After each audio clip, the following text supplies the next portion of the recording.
Assalamualaikum warahmatullahi wabarakatuh. Alhamdulillahirabbil alamin wassalatu wassalamu ala asrofil anbiya'i wal mursalin sayyidina wa maulana Muhammadin wa ala alihi wa ashabihi ajma'in. Amma ba'd. Ingkang dihormatan Bapak Kepala SMP Negeri Kula Sampang, ingkang kula hormati Bapak Ibu Guru Panggizi lan boten kesupen para kadang panyarta tes unjuk kerja ingkang tansah kula tresnani. Saderengipun sumangga sareng ngaturaken raos puji syukur wonten ing ngarsanipun Gusti ingkang Maha Kuwasa kanthi ngucap hamdalah alhamdulillahirabbil alamin. Inggih awit rahmat sedherekaipun panjenengan darasan kula sampun kempal manunggal wonten ing papan menika tanpa alasan satunggal punapa. Boten kesupen sholawat salam tansah kita aturaken dumateng junjungan kita Nabi Agung Muhammad sallallahu alaihi wasallam ingkang tansah kita tinggal sapanganipun wonten ing yaumul qiyamah.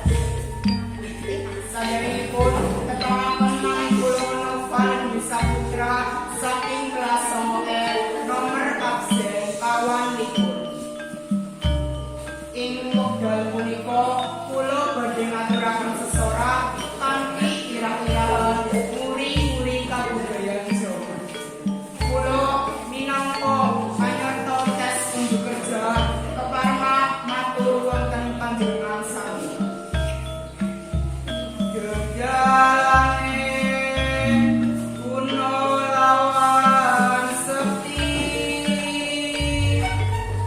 kudu andap asor wani ngalah luhur kasane tunggung kula yen dikani bakang yen simpangi ana catur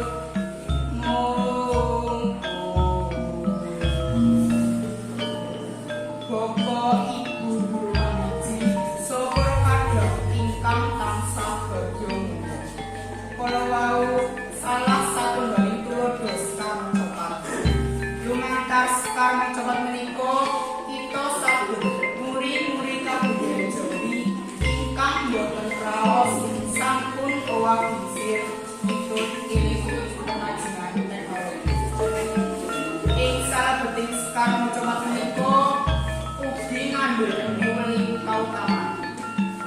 Kathah piweling ingkang sinambi ing sajroning Sekar Copat menika.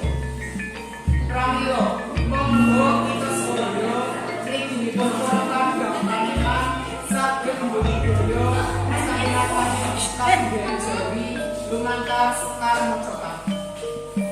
Bapak Tuwin Ibu Guru Panggizi ingkang tansah kula hormati.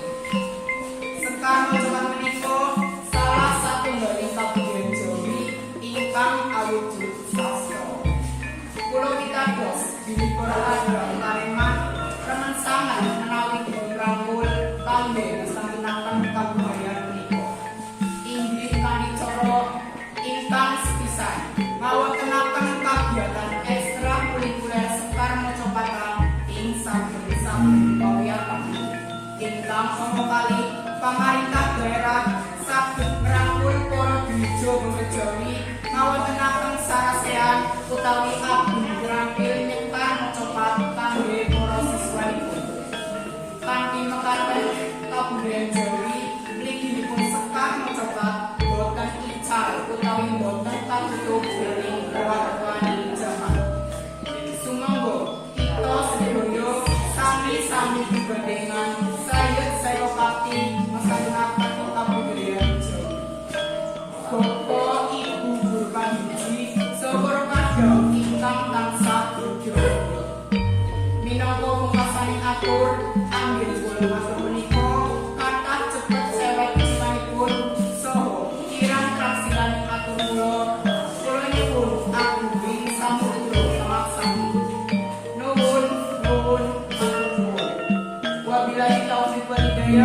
Wassalamualaikum warahmatullahi wabarakatuh.